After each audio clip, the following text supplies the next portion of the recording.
academic archives for the institution at York University, so we acquire and preserve the records that the university generates.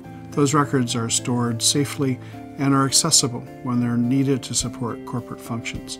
But the much larger role, and the primary role for the department, is to support research and teaching. So the class that I teach is entitled The Culture and Society of Medieval Europe. And the goal of the class is to get each student to write an original research paper on medieval primary sources. When I bring them here, they can see an actual medieval manuscript. They can see an actual medieval image. And the students usually are quite stunned with how much more beautiful and intricate these texts and images look when you see the real thing. I co-direct this project called the Portuguese-Canadian History Project.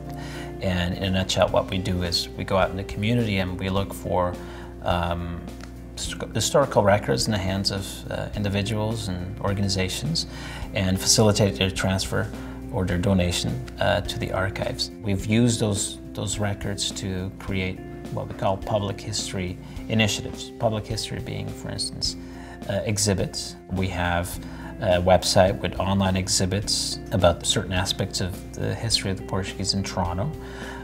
Again, a website to which the York University has contributed immensely. I mean, it's their web domain, but we added the content. You know, we curated the exhibits. If we're investing in digitization, if we're investing in the creation of digital objects that build on knowledge and provide additional research data, we want to ensure that that material is accessible and stable. So providing funding for physical storage and virtual storage would be an incredible way of preserving the foundation of what we've already built. There's been a much greater interest amongst potential donors to give materials to York University libraries. That puts pressure on us because our resources are quite limited.